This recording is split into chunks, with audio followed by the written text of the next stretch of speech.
Assalamualaikum Pak Saiful. Apa kabar? Alhamdulillah baik. Rencana hari ini Bapak akan mengajar di kelas mana ya Pak?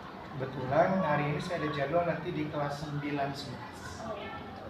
Ya baik, dalam pembelajaran Bapak nanti mungkin saya akan observasi ya Bapak ya kegiatan pembelajaran Bapak ya, mungkin hanya beberapa saat saja. Kemudian ada beberapa yang perlu saya ketahui di dalam proses observasi yang mungkin nanti akan Bapak laksanakan. Yang pertama, kompetensi dasar apa yang akan Bapak sajikan di dalam pembelajaran ini, Pak? Kebetulan materi pokok kali ini adalah perubahan sosial budaya. Adapun kompetensi dasarnya yaitu menganalisis perubahan kehidupan sosial budaya bangsa Indonesia dalam menghadapi arus globalisasi untuk memperkokoh kehidupan kebangsaan, dan dari keterampilannya menyajikan hasil analisis tentang perubahan kehidupan sosial budaya bangsa Indonesia dalam menghadapi arus globalisasi untuk memperkokoh kehidupan kebangsaan. Ya, materinya itu potensi dasarnya. Kemudian metode apa Pak yang nantinya akan Bapak sajikan dalam pembelajaran? Di sini saya menggunakan cooperative learning, di mana anak-anak nanti aktif untuk mencari jawabannya secara berkelompok seperti itu. Apa alasannya Pak Saiful kok memilih metode tersebut Pak? Saya memilih metode tersebut karena memang satu, di sini saya ingin memacu dan juga untuk meningkatkan kemampuan anak untuk mencari jawaban dan juga hal-hal di sekitarnya secara pribadi sendiri. Di situ nanti dia menyajikan dari hal yang terdekat sampai dia menyatukan atau dia menyelaraskan dengan pengetahuan dasar yang ada dalam buku atau materi yang akan kita pelajari. Itu untuk metodenya. Adapun taktiknya yang saya gunakan itu menggunakan taktik drama. Jadi di mana anak-anak ini sudah diberikan materi-materi tersendiri, nah dia menampilkan drama kesehariannya, tetapi di dalamnya ada materinya sehingga nanti dia tahu oh kontekstual diri seperti apa dalam kegiatan dia sehari-hari dan yang lainnya. Itu seperti itu. Artinya dalam pembelajaran yang nanti Bapak sajikan itu tersenter pada siswa ya, Iya. yang berbentuk kelompok mungkin Pak? Betul. Ya. Karena saya nanti melihat bagaimana mereka berkolaborasi dengan temannya. Iya. Nah, dalam penyajian tersebut tadi Bapak sudah menjelaskan ya taktiknya seperti itu. Kemudian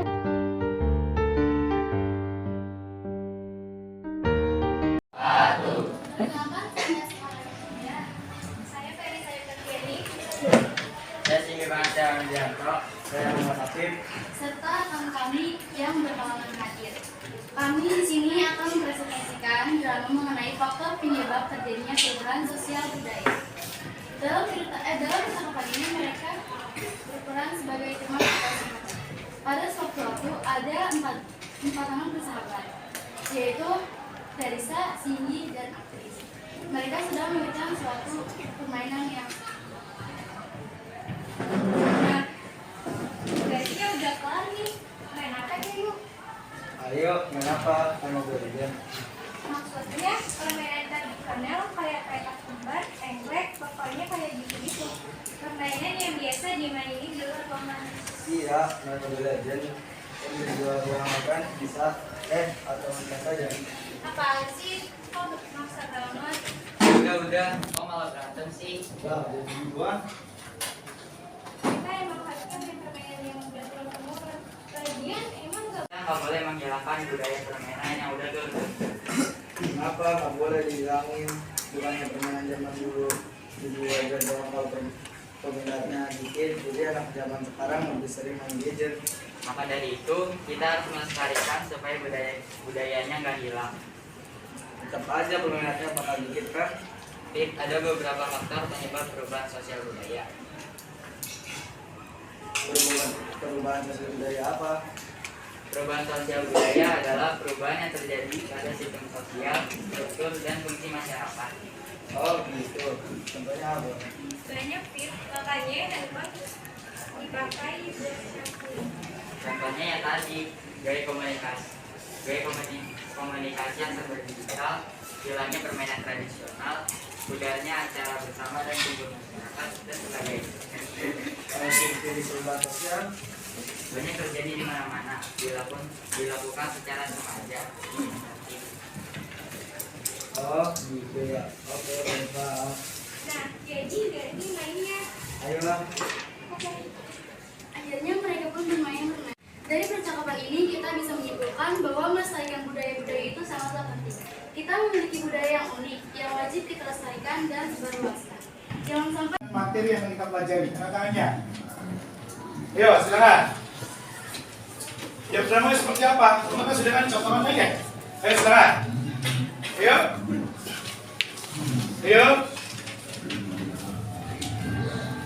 Ayo silakan ya, silakan. Berdiri, perkenalkan.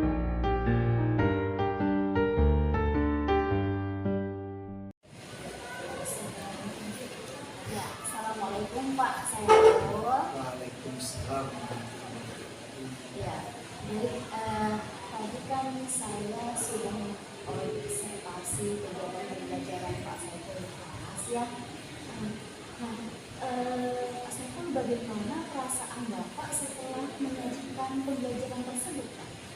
Perasaan saya pasti ada sedikit rasa puas, tapi ada juga sedikit rasa ingin memperbaiki. Tapi yang pasti senang ketika melihat anak-anak mulai ketawa, bisa tampil di depan. Pasti pada intinya sih senang. Tadi kan saya juga melihat dari proses pembelajaran itu juga istilahnya menunjukkan pada siswa ya Pak ya. Kemudian apakah proses pembelajaran yang sudah dilaksanakan tadi sudah sesuai dengan perencanaan Pak Saiful di dalam RPT, kemudian di dalam tadi tujuannya? Ya, untuk pelaksanaan alhamdulillah pembelajaran yang tadi dilaksanakan itu sesuai dengan perencanaan pembelajaran saya. Karena tadi itu memang pertemuan itu sudah pertemuan ketiga itu ya. Yang pertama itu mereka berkolaborasi dalam kelompok. Nah, yang kedua kelompok satu yang maju. Yang ketiga tadi pertemuan ketiga adalah kelompok dua yang maju. Dan alhamdulillah selama tadi berjalan sesuai dengan perencanaan pembelajaran yang saya buat. Baik, tadi di awal Pak Saiful sudah sedikit mengatakan ya katanya ada puas, ada rasa puas gitu.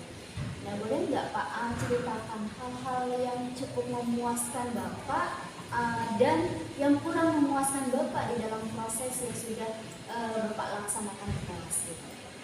Yang pertama mungkin yang saya merasa sudah merasa puas karena kenapa? Satu, siswa merasa senang ketika mengikuti pembelajaran. Yang kedua, siswa bisa fokus dalam pembelajaran. Yang ketiganya, tadi ketika di refleksi di akhir, mereka menyatakan senang dan memahami. Ketika saya ajukan pertanyaan, mereka bisa menjawab. Itu mungkin yang bisa membuat saya merasa puas. Namun ada sedikit mungkin yang perlu dievaluasi, yaitu yang belum saya maksimal yang tadi saya sampaikan. Terkadang ekspektasi kita tinggi dengan penampilan anak, ternyata tadi masih belum maksimal. Artinya di sini saya lihat anak masih malu-malu, terus juga belum mengeksplor diri dengan maksimal. Itu yang menjadi bahan refleksi saya ke depan, bagaimana supaya anak ini lebih mengeksplor diri lebih jauh seperti itu. Ya, di awal